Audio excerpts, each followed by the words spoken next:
Hello বন্ধুরা, তোমরা সবাই কেমন আছো? আশা করি তোমরা সবাই অনেক ভালো আছো। অনেকদিন পরে আমি আবারও একটা মিনি ব্লগ নিয়ে চলে এলাম। তো বাড়ি আসার সময় একসঙ্গে এত কেন্দ্রবাহিনী দেখে ক্যামেরাটা অন করেই ফেললাম। তো এই মুহূর্তে তোমাদের জানার ইচ্ছে, তো আমি কোথায় গিয়েছিলাম এবং কোথা থেকে বাড়ি ফিরছিলাম, তো তোমাদেরকে জানিয়েই দিই চলো। অনেকদিন পর রেডি হয়ে বেরিয়ে পড়লাম আমার বান্ধবীর সাথে দেখা করতে। আর দেখো এই যে এখানে আমার বাইকটা রাখা আছে, তো এই বাইকে করেই আমি চলে যাবো এখন আমার বান্ধবীর সাথে দেখা করতে।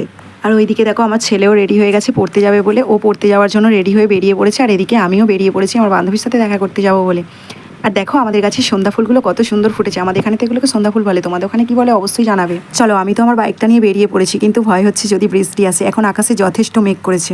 বান্ধবীর সাথে অনেকদিন পর দেখা হবে, আমি তো অনেক এক্সাইটেড। আর তার আমার সাথে দেখা হওয়ার পর সে কি করে অবশ্যই তোমাদেরকে দেখাবো। দেখতে হলে তোমাদের পুরো ভিডিওটা দেখতে হবে। সেই মতো আমি আমার সাইকেলটা নিয়ে বেরিয়ে পড়লাম। তবে আকাশে হালকা মেঘ হয়েছিল। আর আমাদের গ্রামীণ পরিবেশটা দেখো কতটা সবুজে ঘেরা, কত সুন্দর না, শান্ত স্নিগ্ধ। তোমাদের কাছে সবুজে ঘেরা পরিবেশটা দেখাতে দেখাতে আমি কিন্তু মেন রাস্তায় উঠেই পড়েছি। আকাশে যথেষ্ট মেঘ, ভয়ও লাগছে যদি রাস্তার মাঝখানে বৃষ্টি এসে যায়। যাই হোক, তবুও বেরিয়ে যখন পড়েছি তার সাথে তো দেখা করবোই। আর মাত্র কিছুক্ষণ পরেই আমার বাড়ি থেকে ওর বাড়ি মাত্র 15 মিনিট। আমি সাইকেল চালিয়ে 15 মিনিট গেলেই ওর সাথে আমার দেখা হয়ে যাবে। তোমাদের সাথে কথা বলতে বলতে আমি চলেই এসেছি আমার বান্ধবীর কাছে, যেখানে আমার বান্ধবী দাঁড়িয়ে আমার জন্য অপেক্ষা করছে। আর ওইদিকে ওই যে আমার বান্ধবী দাঁড়িয়ে, ও কিন্তু আমাকে ভিডিও করতে ব্যস্ত, কারণ আমাদের অনেক দিন পরে একসাথে দেখা হচ্ছে এইভাবে। আর যেখানে বন্ধুদের সঙ্গে অনেক দিন পরে দেখা হয়, সেই ফিলিংসটা তো যাদের বন্ধুরা আছে এবং অনেকটা দূরত্বে থাকে তারাই বোঝে। দেখো আজকে আমরা অনেক দিন পরে এই যে একসাথে হলাম, অনেক দিন পরে দেখা হল। সুদূর বিশালক্ষীতলা থেকে আজকের পাত্রপাড়া স্কুলের কাছে চলে এসেছি।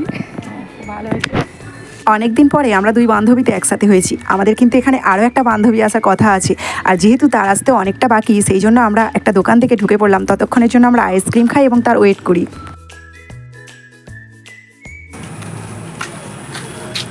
এখন দাঁড়িয়ে দাঁড়িয়ে এই যে আমরা এখন আইসক্রিম খাবো, এখানে কিছুক্ষণ টাইম কাটাবো, তারপরে বাড়ি যাবো।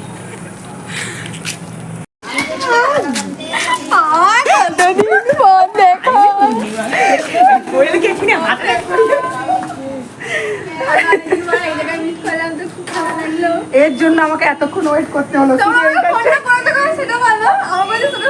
এই যে যার কথা বলছিলাম, এ হলো কোয়েল। আমরা 3 মূর্তি।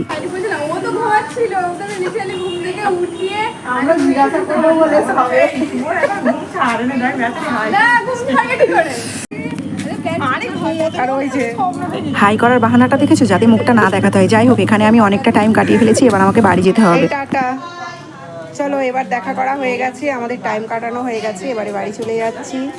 এবারে বাড়ি যাওয়ার পালা।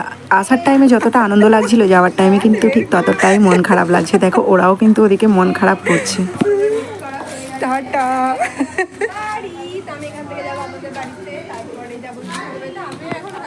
চলো এবারে আমাকে বাড়ি ফিরতে হবে। আবারও 15 মিনিট সাইকেল চালিয়ে আমাকে বাড়ি ফিরতে হবে। আর এদিকে রীতিমতো অন্ধকার হয়ে গেছে, অনেকটাই সন্ধে হয়ে এসছে। এবারে আমাকে বাড়ি ফিরতে হবে। ঠিক সেই সময় আমি যখন বাড়ি ফিরছিলাম, রাস্তায় যখন ক্যামেরাটা অন করলাম, দেখলাম আমার সামনে অনেকগুলো কেন্দ্রবাহিনী রুট মার্চ করছিল। প্রথমেই ভিডিওর শুরুতেই যে তোমাদেরকে দেখিয়েছিলাম, ওনারা অনেক ভালো ছিলেন। ওনাদের সাথে কিছুটা কথা বললাম। একজন তো ইয়ার্কি করে বললো যে ভিডিও করছো, ভিডিও কিন্তু নেটে ছাড়বে না।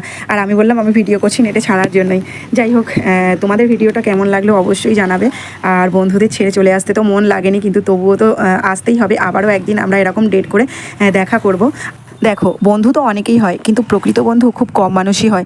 আমি আমার জীবনে অনেক বন্ধু দেখেছি যারা সময় ছিল, কিন্তু অসময়ে কেউ ছিল না। তারা সবাই হারিয়ে গেছে। আমরা থেকে গেছি মাত্র এই 3 জন, আর আমরা 3 জনই সারা জীবন থাকতে চাই। চলো টাটা, এখানে ব্লগটা শেষ করছি। সবাই ভালো থেকো, সুস্থ থেকো এবং জানি অবশ্যই ভিডিওটা কেমন হয়েছে। বাই।